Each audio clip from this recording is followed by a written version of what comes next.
إن الحمد لله نحمده ونستعينه ونستغفره ونعوذ بالله من شرور أنفسنا ومن سيئات أعمالنا من يهده الله فلا مضل له ومن يضلل فلا هادي له وأشهد أن لا إله إلا الله وحده لا شريك له وأشهد أن محمدًا عبده ورسوله يا أيها الذين آمنوا اتقوا الله حق تقاته ولا تموتن إلا وأنتم مسلمون يا أيها الناس اتقوا ربكم الذي خلقكم من نفس واحدة وخلق منها زوجها وبث منهما رجالا كثيرا ونساء واتقوا الله الذي تساءلون به والأرحام إن الله كان عليكم رقيبا يا أيها الذين آمنوا اتقوا الله وقولوا قولا سديدا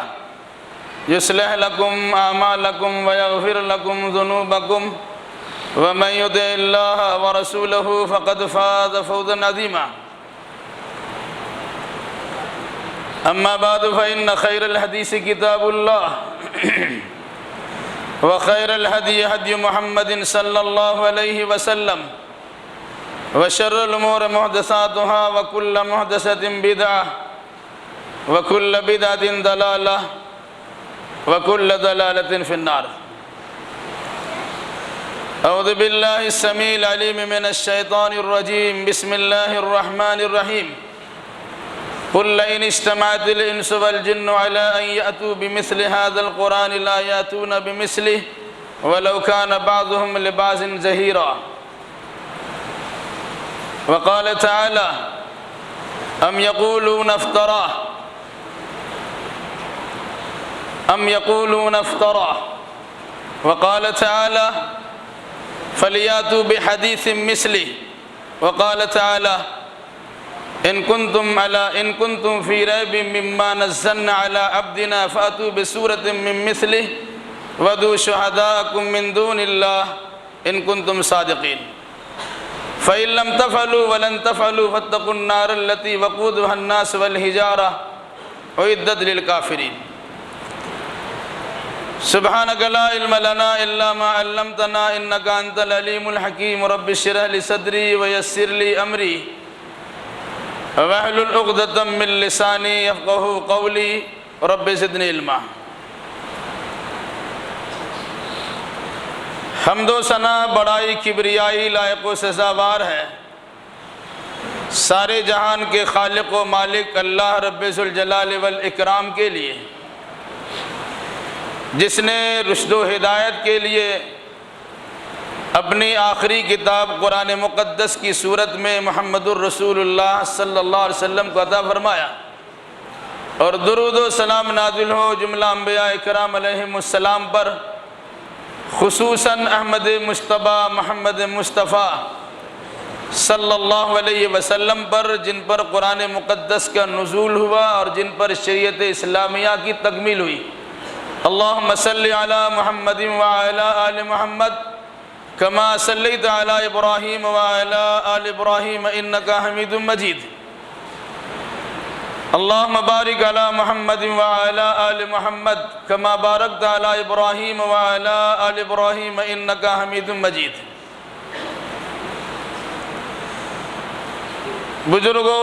بزرگوں نوجوان ساتھیوں عزیز بچوں پردہ نشی ماں اور بہنوں گزشتہ سے پیوستہ ہفتہ قرآن مجید سے متعلق بہت ساری باتیں آپ کے سامنے آ چکی ہیں کہ ایک شخص نے قرآن مقدس کے خلاف عرضہ سرائی کی اور پوری دنیا کے لوگ ان کی مخالفت میں پل پڑے اور نتیجے کے طور پر بے انتہا اس سے متعلق باتیں ہونے لگیں دوسری بات یہ آپ کے سامنے آئی تھی کہ اللہ کی ایسی آخری کتاب ہے جو شکوک و شبہات سے بالا تر ہے جس میں کسی قسم کی ترمیم بھی نہیں ہو سکتی نہ اضافہ ہو سکتا ہے اسی کتاب سے متعلق چند باتیں آپ کے سامنے رکھی جائیں گی کیونکہ موجودہ دور میں عالمی پیمانے پر ایک فتنہ بڑا زور کے ساتھ سر اٹھا رہا ہے کہ جس کے نتیجے میں قرآن مقدس کو مشکوک بنا دیا جائے اور قرآن کی آیتوں پر ایمان رکھنے والے ایماندار انسانوں کے ایمان کو سلب کر لیا جائے اور چھین لیا جائے، یا کم از کم قرآن مقدس سے متعلق شکوک و شبہات پیدا کر دیے جائے تاکہ قرآن کو بھی عام انسانی کتابوں کی طرح مانا جائے اور اس کے ساتھ اسی طرح برتاؤ کیا جائے۔ یاد رکھیے گا کہ اللہ نے بہت ساری کتابیں آسمان سے اتاری ہیں جنہیں چھوٹے چھوٹے صحیفے بھی کہا جاتے، زبور الاولین بھی قرآن نے کہا ہے، صحف ابراہیم و موسیٰ بھی کہا ہے، لیکن 4 مشہور کتابوں کے نام باضابطہ قرآن مقدس کے اندر ملتے ہیں، اور عموماً ہم میں سے اکثر و بیشتر لوگوں کو ان 4 کتابوں کے نام یاد بھی ہے، تورات، زبور، انجیل اور قرآن مجید۔ ان چاروں میں سے 3 کتابیں ایسی ہیں جس میں ان کے ماننے والوں کی جانب سے خرد برد کیا گیا، قطر مید کیا گیا، کاٹ چھانٹ کیا گیا، ترمیم و اضافہ کیا گیا، کچھ گھٹایا بھی گیا، کچھ بڑھایا گیا، کیونکہ ان کتابوں کی حفاظت کی ذمہ داری اللہ تبارک و تعالیٰ نے اپنے سر نہیں لی تھی، اپنے ذمہ نہیں لی تھی۔ البتہ 1450 سال پہلے اللہ نے عرب کی سرزمین پر امی محض، جس انسان کو نہ لکھنا آتا تھا نہ پڑھنا آتا تھا، ان پر قرآن مقدس کو نازل کیا، جو در حقیقت ایک زبردست معجزہ ہے کہ جو لکھ بھی نہیں سکتا اور جو پڑھ بھی نہیں سکتا، ان کی زبان سے ایسے کلمات ظاہر کرائے جا رہے ہیں کہ دنیا کے بڑے بڑے فصحاء اور بلغاء، ادیب، انشا پرداز، ماہر لسانیات سب ان کے سامنے زانوِ تلمس طے کرنے پر مجبور نظر آ رہے تھے۔ یہ در حقیقت اللہ کے نبی صلی اللہ علیہ وسلم پر قرآن مقدس کی شکل میں اللہ کی جانب سے زبردست معجزہ ہے۔ جو لکھ نہیں سکتا، جو پڑھ نہیں سکتا، وہ لکھوا بھی رہا اور پڑھوا بھی رہا ہے۔ اس کتاب کا نام ہے قرآن مقدس، جس کی حفاظت کی ذمہ داری اللہ تبارک و تعالیٰ نے لی ہے کہ اِنَّا نَحْنُ نَزَّلْنَا الذِّكْرَ وَإِنَّا لَهُ لَحَافِظُونَ، ہم نے ہی اس کتاب کو جو ذکر و نصیحت سے لبریز ہے نازل کیا ہے، اور ہم ہی اس کی حفاظت کی ذمہ داری اپنے سر لیتے ہیں۔ قرآن مجید 10-12 سال پہلے امریکہ و اسرائیل کی کوشش سے قرآن مقدس کے بالمقابل ایک کتاب شائع ہوئی تھی۔ اس کتاب کا نام تھا الفرقان الحق۔ قرآن میں 114 سورتیں ہیں، اس کتاب میں 70 سورتوں کو شامل کیا گیا۔ بعض سورتیں وہی ہیں جو قرآن مقدس میں ہیں، یعنی قرآن مقدس کی سورتوں کا نام بھی لیا گیا اور قرآن کی سورتوں کو ادھر سے ادھر آیتوں کا کاٹ چھانٹ کر بڑی عیاری و مکاری سے اسے تیار کیا گیا اور نام رکھا گیا الفرقان الحق۔ لوگوں کے سامنے یہ بات پیدا کی گئی کہ یہ قرآن جو آپ کے پاس موجود ہے، یہ فرسودہ نظام ہے، یہ دقیانوسی تعلیمات ہے، یہ پہلوں کی قصہ کہانی پر مشتمل بیانات ہیں، ہم لیٹسٹ تمہارے سامنے ایک کتاب پیش کرتے ہیں جس کا نام ہے الفرقان الحق۔ یہ تاثر بھی دینے کی لوگوں نے قائم کوشش کی ہے کہ قرآن کا بار بار دعویٰ ہوتا ہے کہ اگر قرآن کے بارے میں شک و شبہ ہے تو قرآن جیسا قرآن لے آؤ، قرآن جیسی 10 سوریں لے آؤ، قرآن جیسی 1 سورہ لے آؤ، قرآن جیسی 1 آیت لے آؤ، ہم قرآن جیسی کتاب تمہارے سامنے پیش کر چکے ہیں۔ ابھی اسی چیز کو اور بھی اچھے انداز میں بیان کر کے باضابطہ اس کا نام رکھا ہے مصحف مثلث التوحید۔ دیکھا، الفرقان الحق نامی کتاب بطور خاص مسلمانوں میں مقبول نہ ہو سکی کیونکہ اس کے خلاف پرچار ہوا اور لوگ اس سے کنارہ کشی اختیار کر لیے، تو عرب میں عام طور سے قرآن کو مصحف کہا جاتا ہے، تو اس کا نام مصحف رکھا مثلث التوحید۔ یہ کتاب عرب میں عام طور سے توحید کا زور ہوتا ہے، اس کا بول بالا ہوتا ہے، اس مناسبت سے توحید کے نام کے ساتھ اسے جوڑا گیا۔ آج بھی اس سلسلے میں بات کل کی خبر ہے کہ دبئی، کویت وغیرہ میں یہ کتاب باضابطہ بکری ہو رہی ہے اور اس کی خرید و فروخت جاری ہے۔ میں صرف اس سلسلے میں اتنی سی بات کہنا مناسب سمجھتا ہوں کہ قرآن کا جو چیلنج تھا وہ آج بھی برقرار ہے اور صبح قیامت تک برقرار رہے گا کہ اگر قرآن کو اللہ کی جانب سے نہیں کسی غیر کی بنائی ہوئی کتاب سمجھتے ہو تو قرآن جیسا قرآن لے آؤ۔ بلکہ قرآن یاد کہا انسان اور جنات دونوں مل کر اس قرآن جیسی کتاب لانا چاہیں گے تو وہ کتاب نہیں بنا سکتے، لیکن لوگ اپنے منہ میاں مٹھو بننے کے دعادی ہیں، کچھ بھی بول دیا کہ یہ تو قرآن کا جواب ہو گیا۔ قرآن نے کسی انداز سے بیان کیا ہے اس کو بالکل الٹ کر کے لوگوں نے دوسرے انداز سے بھی بیان کر دیا۔ میں اس سلسلے میں کچھ باتیں آپ کے سامنے رکھوں گا کہ کس طرح کے فتنہ سامانی کا دور چل رہا ہے اور کیسے اللہ کی کتاب سے دور کرنے کی کوششیں اور سازشیں ہو رہی ہے۔ اگر ہم واقعی اس کتاب پر جو لکھی ہوئی شکل میں آپ کے گھروں میں اور آپ کی مسجدوں میں موجود ہے اس سے رشتہ ناتا نہیں جوڑیں گے اور نیٹ کی دنیا میں، سوشل میڈیا کی دنیا میں اور موبائل کی دنیا میں رہتے ہوئے سوچیں گے ہم قرآن مقدس کی آیتوں پر عمل کرتے ہیں، ہو سکتا ہے کہ گمراہی کے دلدل میں پھنس جائیں گے اور پھر نکلنے کو نام و نشان بھی نہیں رہے گا۔ اسلام کے نام پر ویب سائٹ کھولیے گا تو قادیانی کے ویب سائٹ سب سے پہلے آتا ہے۔ پڑھا لکھا طبقہ جن کو ہوتا ہے کہ ہم بڑا بالکل ایسا دماغ رہتے ہیں جو وسیع النظر ہے، وسیع القلب ہے، ہمارا کشادہ ذہن ہے، ہم کشادہ دل ہے، وہ کسی کی بات سننے کے لیے تیار ہے۔ اور جس کو پھر تحقیق کا حیضہ ہوتا ہے تو وہ انسان اتنا تحقیق کرتا ہے کہ وہ قرآن و حدیث کو بالائے طاق رکھتا اور اپنے نفس کی پجاری بن جاتا ہے۔ اس مناسبت سے یاد رکھیے گا کہ اتنی تحقیق میں مت جائیے کہ آپ کا وجود ہی خطرہ میں چلا جائے۔ شدر بے مہار اگر انسان ہوتا ہے، شدر بے مہار جانتے ہیں؟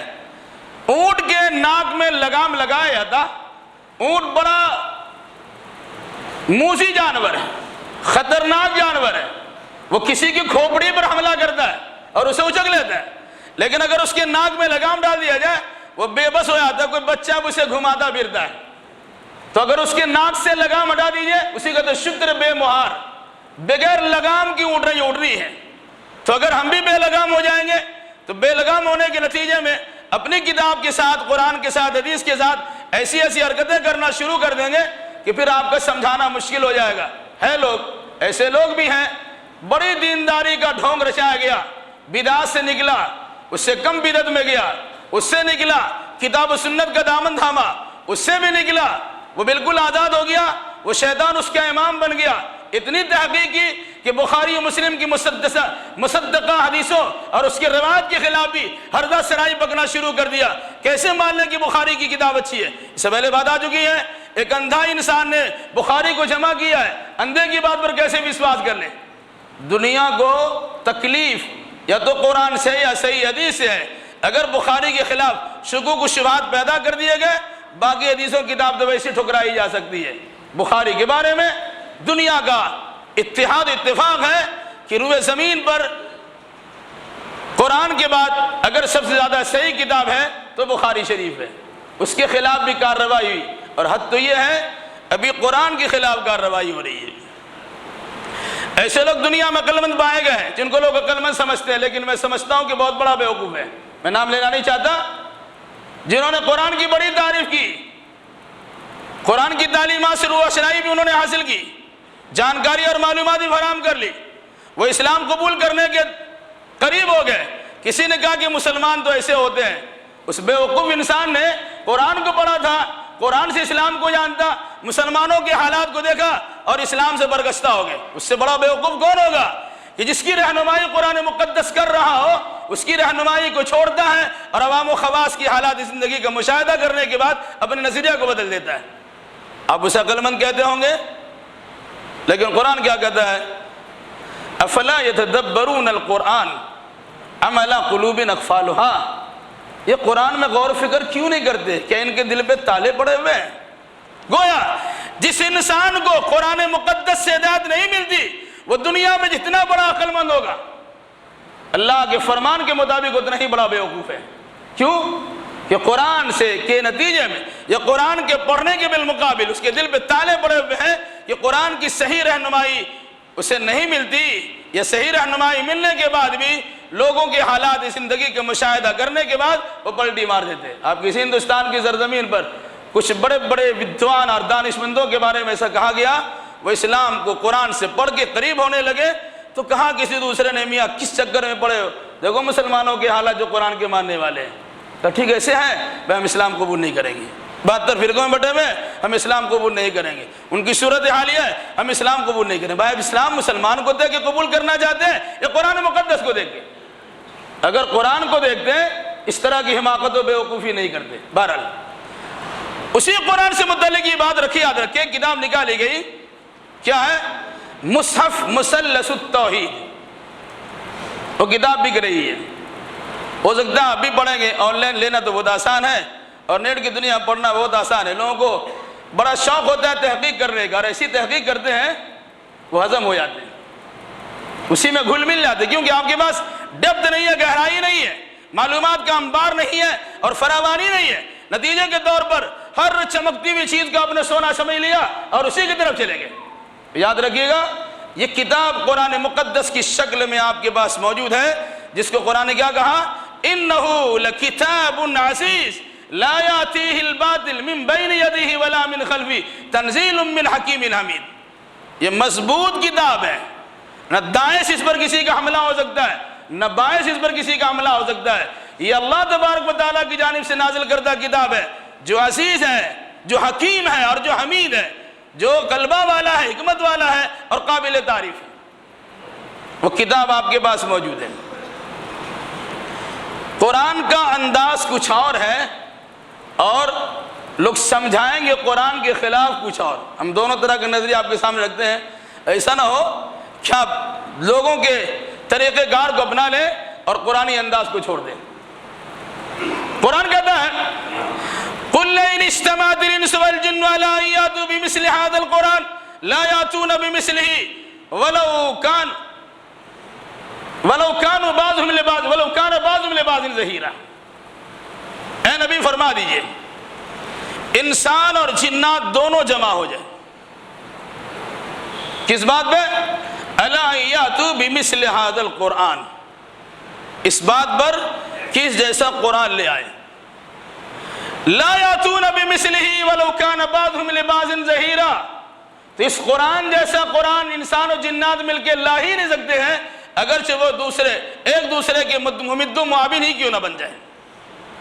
تو قرآن نے تردید کی ہے کہ نہ انسان قرآن جیسی کتاب لا سکتا ہے اور نہ جنات قرآن جیسی کتاب لا سکتا ہے اور نہ انسان اور جنات مل کے قرآن جیسی کتاب لا سکتا ہے. اعلان کر دیا قرآن، یہ تحدی اور اعلان، اس کا چیلنج. پورے قرآن کی جواب دہی یا پورے قرآن کا جواب دینا یا پورے قرآن کے بالمقابل قرآن لے آنا وہ تو بہت بڑی بات ہے. قرآن نے کہا اگر یہ لوگ کہتے ہیں کہ قرآن گڑھی ہوئی کتاب ہے، فاتوا بعشر سور مثلہ مفتریات وَدُوا مَنِ اسْتَطَعْتُم مِّن دُونِ اللَّهِ إِن كُنتُمْ صَادِقِينَ. یہ سورہ ہود کی آیت میں اللہ نے فرمایا کہ اگر یہ لوگ کہتے ہیں کہ کتاب گڑھی ہوئی کتاب ہے تو قرآن کی جانب سے چیلنج ہے کہ قرآن میں جو صورتیں ہیں قرآن کی صورتوں جیسی 10 صورتیں گڑھ کر بنا کر تیار کر کے لے آؤ. وَدُوا مَنِ اسْتَطَعْتُم مِّن دُونِ اللَّهِ إِن كُنتُمْ صَادِقِينَ. اللہ کے علاوہ جن کو تم بلا سکتے ہو بلا لو، اگر سچے ہو تو قرآن جیسی 10 صورتیں لے آؤ. یہ چیلنج بھی قرآن مقدس میں موجود مکی دور میں. پھر قرآن مقدس کے ایک اور چیلنج آیا، پورا قرآن نہیں لا سکتے، 10 سورہ بھی نہیں لا سکتے. فَاتُوا بِسُورَةٍ مِّن مِّثْلِهِ، قرآن جیسی ایک سورہ لے آؤ اور اب جس کو تم بلا سکتے ہو، جس کا مدد حاصل کر سکتے ہو، جس سے تم تعاون لے سکتے ہو، وَدُوا مَنِ اسْتَطَعْتُم مِّن دُونِ اللَّهِ إِن كُنتُمْ صَادِقِينَ. اگر سچے ہو تو اللہ کے بالمقابل جس کی مدد لینا چاہو لے آؤ، قرآن کی سورہ جیسی ایک سورہ لے آؤ. پورا قرآن نہیں، 10 سورہ نہیں، 1 سورہ لے آؤ۔ ابھی تک کسی انسان نے یہ کہہ کر دعویٰ نہیں کیا ہے کہ ہم قرآن جیسی کتاب لا رہے ہیں، قرآن جیسی 10 سورے لا رہے ہیں، قرآن جیسی 1 سورہ لا رہے ہیں، اور یہ صبح قیامت تک بھی نہیں لا سکیں گے۔ بلکہ سورہ طور میں اللہ نے فرمایا فَلْيَأْتُوا بِحَدِيثٍ مِثْلِهِ إِن كَانُوا صَادِقِينَ، اگر یہ سچے ہیں تو قرآن مقدس جیسی ایک آیت، ایک بات لے آئے۔ کیا کہا؟ پورا قرآن نہیں، 10 سورہ نہیں، 1 سورہ نہیں، 1 آیت لے آؤ۔ نہیں لا سکے اور صبح قیامت تک نہیں لا سکیں گے۔ آپ کو یقین کرنا ہے کہ آپ کا قرآن تو یہ دعویٰ کرتا ہے۔ اب اگر کوئی انسان قرآن کے اس دعویٰ کے ساتھ قرآن جیسی کتاب لانے کی کوشش کرتا ہے، نہیں کہتا کہ قرآن کا جواب دے رہے ہیں، بلکہ یہ کہتا ہے قرآن سے زیادہ ہدایت دینے والی کتاب الفرقان الحق، قرآن سے زیادہ ہدایت دینے والی کتاب مصحف مثلث التوحید، آپ سمجھیں کہ کتاب عربی نام ہے، یہ قرآن جیسی کتاب ہے، اور بھی بہت سارے علماء کی کتابیں ہیں، ان کتابوں کو پڑھ کے ہدایت حاصل کرتے ہیں، اسی انداز کی چیز ہمارے سامنے ہے، ہم اسے پڑھتے ہیں اور اس سے ہدایت حاصل کریں گے۔ کرنے والے تو یہاں تک کرنے کی کوشش کی ہے کہ جو قرآن چھپا ہوا آپ کے پاس ہے اس میں بھی آیتیں کاٹ چھانٹ کرنے کی کوشش کی، لیکن اللہ نے اتنا بہترین انتظام کیا ہے، چھوٹا سا بچہ اٹھتا ہے اور کہتے یہ بات تو غلط ہے، ہم نے تو اس طرح یاد کیا تھا۔ کیوں؟ کہ اللہ نے قرآن کی حفاظت 2 طرح سے کرائی، لکھی ہوئی شکل میں بھی کتاب آپ کے پاس موجود ہے، اور سینے میں جمع کر کے حفاظ کرام کی ایک بہت بڑی تعداد آپ کے پاس موجود کرا دی ہے۔ تورات پر حملہ ہوا، تورات کو تہوبالا کر دیا گیا، بیت المقدس کی اینٹ سے بجا دی گئی، تو تورات کے نسخے بھی جلا کے خاکستر کر دیے گئے۔ بعد میں حضرت عزیر علیہ السلام نے اسے اپنی یادداشت کے مطابق جمع کیا، تو تورات کی کچھ بچے کچھ نسخے ملے۔ اس زمانے میں کوئی حافظ نہیں تھا، لیکن اپنے حافظے سے انہوں نے تیار کیا، پوری کتاب تو تیار نہیں کر سکے، لیکن اس کے مفہوم ادا کرنے کی کوشش کی۔ لیکن قرآن مقدس کے بارے میں آپ کہہ سکتے ہیں آج بھی پوری دنیا میں کروڑوں کی تعداد میں حفاظ کرام موجود ہیں، کہ اگر اللہ نہ کرے گھروں سے، مسجدوں سے، لائبریریوں سے قرآن مقدس کو نکال کے خاکستر کر دیا جائے، دریا برد کر دیا جائے، پانی میں بھسا دیا جائے، جلا کے راکھ کر دیا جائے، چھین کے کہیں اور جمع کر دیا جائے، اور کہ اپنا قرآن پڑھ لو، تو مسلمانوں کا بچہ کھڑا ہوگا اور مدارس اسلامیہ کے طلبہ کھڑے ہوں گے اور کہیں گے لکھے میں لکھاتا ہوں، بسم اللہ الرحمن الرحیم سے لے کے والناس تک کھڑا وہ آپ کو لکھا دے گا۔ یہ قرآن مقدس کا اعجاز ہے، یہ اس کے معجزہ ہے۔ تو قرآن نے کیا کہا؟ اگر قرآن نہیں لا سکتے، 10 سورے نہیں لا سکتے، 1 سورے نہیں لا سکتے، 1 آیت تو لے آؤ۔ تو آج تک تو کوئی لا نہیں سکے، تو قرآن کا جواب تو دے نہیں سکیں گے، تو اب قرآن کا دوسرے انداز میں جواب دینا شروع کیا۔ کیا جواب؟ کہ جہاں جہاں قرآن رکھا جاتا ہے وہاں اس قسم کی کتابیں بھی رکھی جائیں۔ سب کو تو قرآن کی تمیز تو نہیں کہ یہ قرآن ہے، قرآن سمجھ کے دوسری کتاب کو پڑھیں گے اور اسی سے معلومات فراہم کریں گے اور سمجھیں گے ہم قرآن پڑھ رہے ہیں، حالانکہ یہ قرآن نہیں ہے۔ قرآن کی طرح کتاب نہیں لائی جا سکتی ہے، لیکن قرآن کے بغل میں دوسری کتابیں رکھی تو جا سکتی ہے۔ گستاخی معاف ہو، بعض مسلمان کی مسجدوں میں بعض کتابوں کے ساتھ جو عقیدہ اور برتاؤ ہے، ویسی عقیدت آپ کے قرآن مقدس کے ساتھ بھی نہیں ہے۔ آپ کی مسجد میں ترجمہ قرآن رہے کہ نہ رہے، لیکن ممبر پر ایک ایسی خطاب رکھی جاتی ہے جس کی تلاوت ہر نماز کے بعد ہوتی ہے، قرآن کہیں رکھا رہے پڑھنے کی توفیق نہیں ہوتی ہے۔ مسلک کے مطابق، اپنے عقیدہ اور نظریے کے مطابق ایسی کتابوں کی باضابطہ تلاوتیں ہوتی ہے، درس قرآن کی بالمقابل ان کتابوں کے پڑھنے پڑھانے پر زور بھی دیا جاتا ہے، اسی کی ایک بگڑی ہوئی شکل ہے۔ تو آپ سے بھی کام کرایا گیا اور دوسرے برادران وطن بھی عالمی پیمانے پر اس طرح کام کر رہے ہیں کہ قرآن جیسی کتاب تیار کر کے آپ کے پاس رکھ دیتے ہیں۔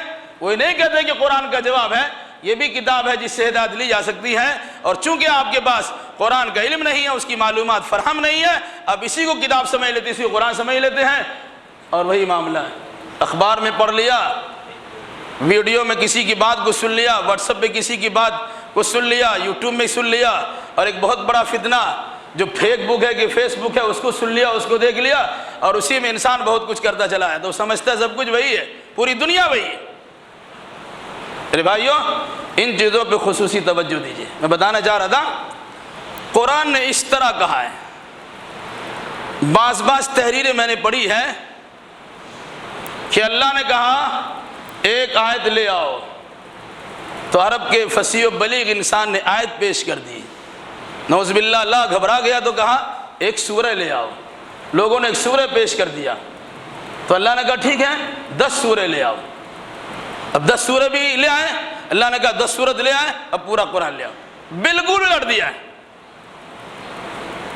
قرآن لے آؤ 10 سورہ لے آؤ، ایک سورہ لے آؤ، ایک آیت لے آؤ، اس کو الٹ دیا، اور اللہ تبارک و تعالیٰ کو عاجز و درمادہ بنا دیا، اور مسلمانوں کی نگاہ میں اللہ تبارک و تعالیٰ کو اس طرح سے گھٹیا بنا دیا کہ اللہ کو تو کچھ نالج ہی نہیں ہے، کہ ایک بات لے آؤ تو 10 باتیں دے آئے، ایک سورہ لے آؤ، ایک سورہ ہی پیش کر دیا، 10 سورہ ہی پیش کر دیا، قرآن جیسی کتاب بھی دے دیا۔ تب اللہ گھبرا کیا کہتا ہے، نعوذ باللہ، 1000 بار نعوذ باللہ۔ ایسی تحریر آپ کے پاس آ سکتی ہیں، آپ الٹی کھوپڑی الٹی سوچ کے مالک بنیں گے اور وہی عقیدہ آپ رکھ لیں گے۔ میں صرف اس لیے بتا رہا ہوں کہ ایسی چیزوں پہ توجہ نہ دیں۔ کیا کہا؟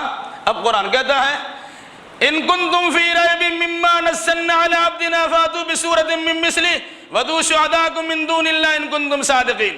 ایک سورہ لے آؤ، تو لوگوں نے سورہ پیش کر دیا، تو اللہ غصہ میں کہا سنو ان لم تفعلوا ولن تفعلوا فاتقوا النار التي وقودها الناس والحجارہ اعدت للکافرین۔ اللہ نے دھمکی دی، نہیں مانتے ہو میری بات، جاؤ جہنم میں۔ بالکل الٹی کھوپڑی الٹی پٹی بڑھا دی گئی۔ آپ بھی ایسی تحریر پڑھیں گے، بھائی قرآن کے بارے میں تو ایسا ہے۔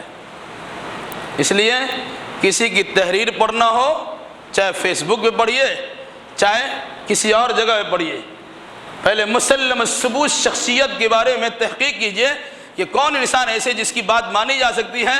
گمنام قسم کے لوگ آتے ہیں، اور کچھ لوگ ایسے بھی آپ کے سامنے آئیں گے جو اسلامی اسکالر کے نام سے مشہور ہو جائیں گے، اور پھر اس کے بعد وہ بڑی میٹھی میٹھی باتیں کر کے، چکنی چپٹی باتیں کر کے آپ کے قریب کر لیں گے، آپ ان سے قریب ہو جائیں گے، اور پھر وہ آہستہ آہستہ زہر گھولنا شروع کرتے ہیں۔ انجینئر علی مرزا کا نام کون سنا نہیں ہے؟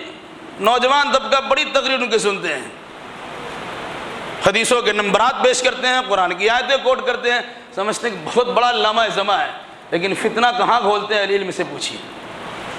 پاکستان میں ایک جاوید غامدی نام کا ایک انسان ہے، پہلے جماعت اسلامی سے تعلق رکھتا تھا وہ انسان، اس کی زبان میں ایسی تاثیر ہے، بولتا ایسے لگتا ہے کہ سنتے رہ جائیے، بالکل قرآن مقدس کی اس آیت کی نقاسی ہے یا عکاسی ہے کہ جب بولے تو تم سنتے رہ جاؤ، اور جب تم اسے دیکھ تو دیکھتے رہ جاؤ، ان یقولوا تسمع لقولہم، جب بولنا شروع کریں تو ان کی بات کو سنتے آپ رہ جائیں، اتنی اچھی گفتگو کرتے ہیں، لیکن وہ اسلام کے خلاف جو بکتے ہیں، پردہ کے خلاف جو بولتے ہیں، جمعہ کی جمعیت کے خلاف جو بولتے ہیں، اب اندازہ لگا لیجیے اگر آپ کو علم ہوگا، اور کچھ مہارت رکھتے ہیں کہ ایسے انسان کی بات سننی چاہیے کہ نہیں سننی چاہیے۔ تو ایسے بھی اسلامی اسکالر آپ کے سامنے اور بھی ہے، بہت ساری شخصیتیں ہیں، نوجوان طبقہ اس سے متاثر ہوتے ہیں کیونکہ انگلش کے کچھ الفاظ بولتے ہیں اور اس قسم کے ٹرم کا استعمال کرتے ہیں، لوگ سمجھتے ہیں کہ بڑا قابل انسان ہے۔ آپ دنیا والوں سے مرعوب ہوتے ہیں، کتاب اللہ اور سنت رسول اللہ کے ماہرین کی سطح احترام کرنے سے چوک جاتے ہیں، لیکن ان کی سطح احترام اس طرح رفتہ ہو جاتے ہیں کہ ان کی ساری باتیں آپ اپنی نگاہوں پہ رکھتے ہیں اور ان پہ چلنے کے لیے تیار رہتے ہیں۔ میرے بھائیو یاد رکھیے گا، پھر گمراہی کے دلدل سے پھنس نہیں سکیے گا۔ قرآن نے اسی لیے کہا کہ قرآن لکھی ہوئی کتاب ہے، اس کو پڑھیے آپ۔ شروع میں کہا ذالک الکتاب، یہ کتاب ہے، ایک تو لوح محفوظ میں لکھی ہوئی ہے، دوسرا کتابی شکل میں تیار کر کے لایا گیا۔ تو رمضان کے مہینے میں شب قدر میں بیت العزت آسمان دنیا کے پہلے گھر میں آسمان دنیا کے اوپر بیت العزت میں رکھا گیا، اور پھر 23 سال کی مدت میں آہستہ آہستہ کر کے لوگوں کے ذہن و دماغ سے قریب کرنے کے لیے وقتاً فوقتاً بتدریج آہستہ آہستہ قرآن مقدس کی آیتوں اور سورتوں کو اتارا گیا تاکہ اسے یاد کیا جا سکے۔ پھر اللہ کے نبی صلی اللہ علیہ وسلم نے یاد کیا اور کرایا، خود بھی یاد کیا، بھولنے کا خطرہ لاحق ہوا تو جبریل امین کے ساتھ پڑھنا شروع کیے، تو اللہ نے کہا لا تحرک بہ لسانک لتعجل بہ ان علینا جمع و قرآن، فَإِذَا قَرَأْنَاهُ فَاتَّبِعْ قُرْآنَهُ ثُمَّ إِنَّ عَلَيْنَا بَيَانَهُ۔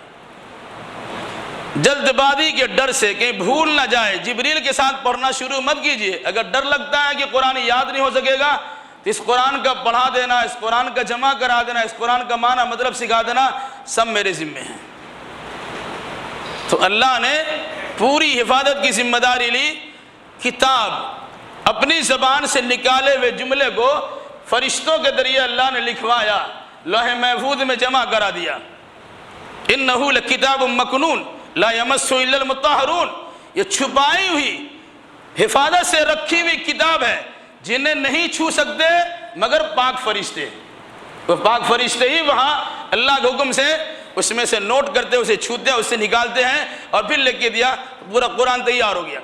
پھر اس کے بعد جبریل امین کے ذریعے اللہ نے بھیجا ہے، انہ لقول رسول کریم ذی قوت عند ذی العرش مکین مطاع ثم امین وما صاحبکم بمجنون۔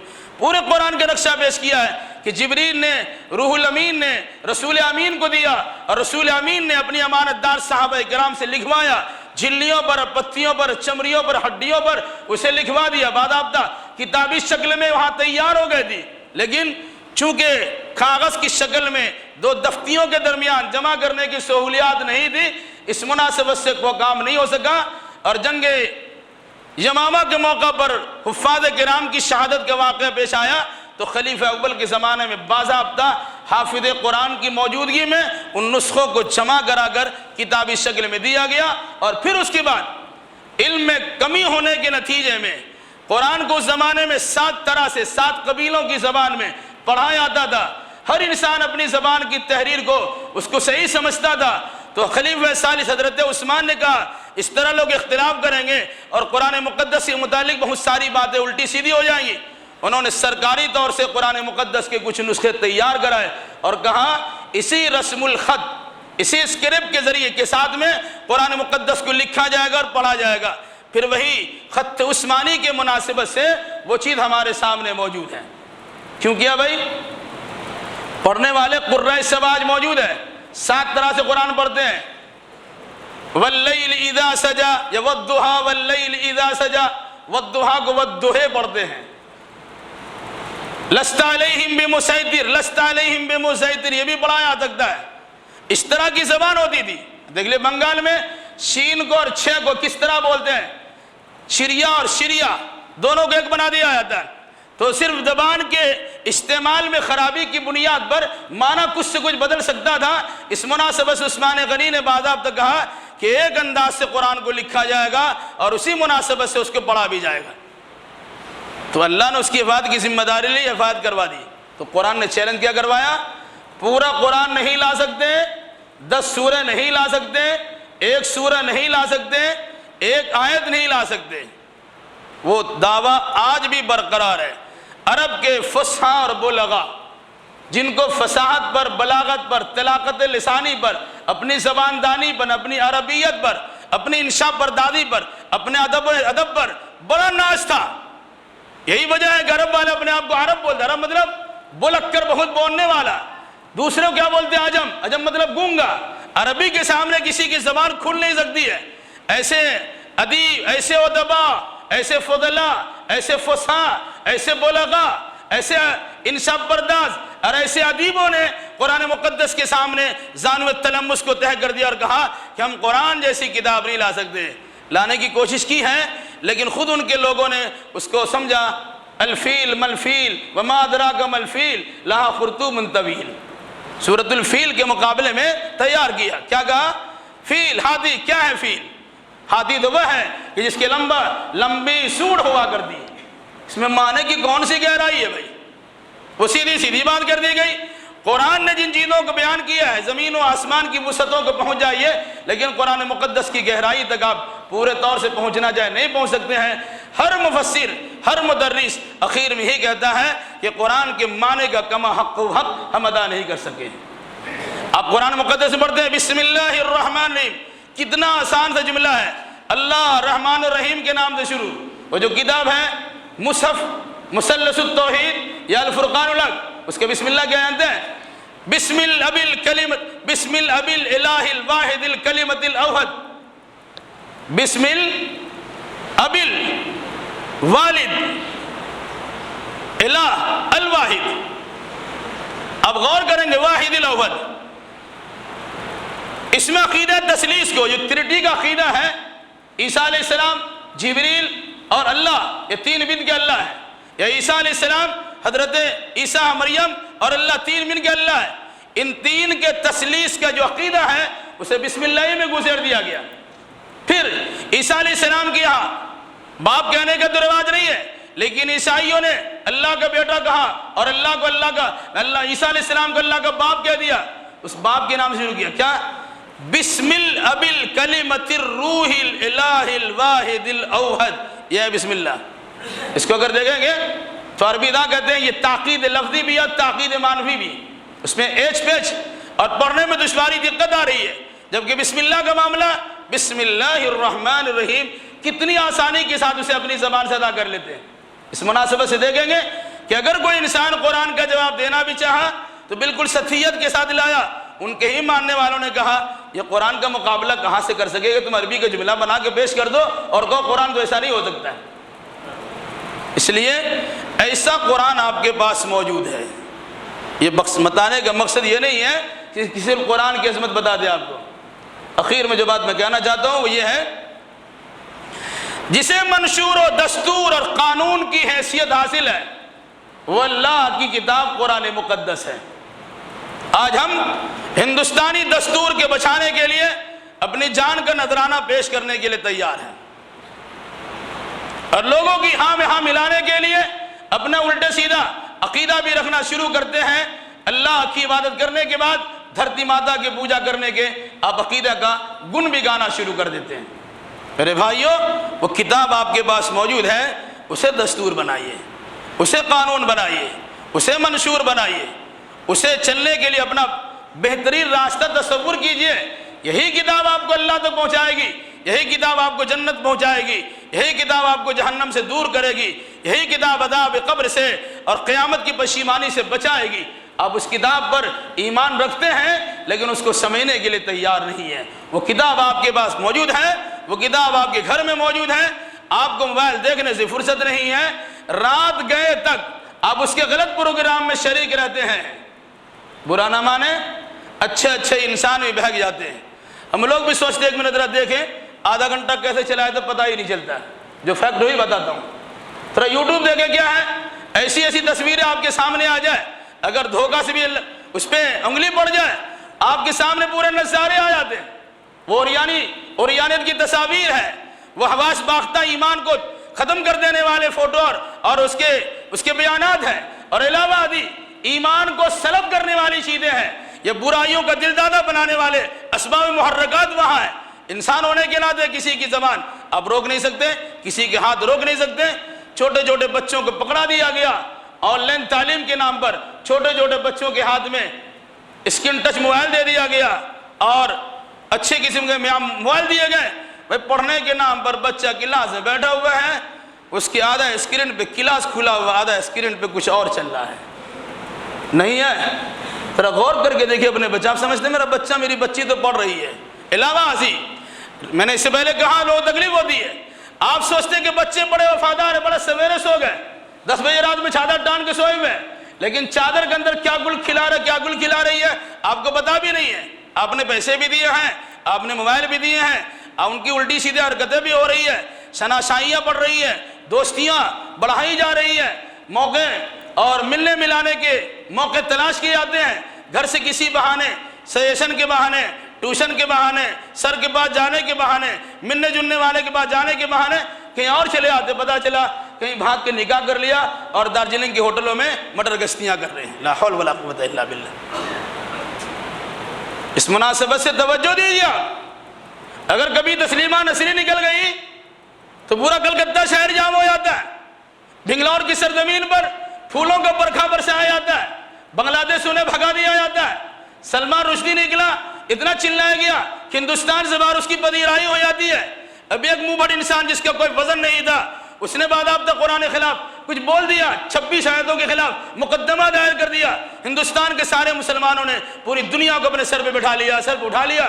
ایسا لگتا ہے کہ اتنا بڑا انسان، کتنا بڑا آپ نے اسے بنا دیا.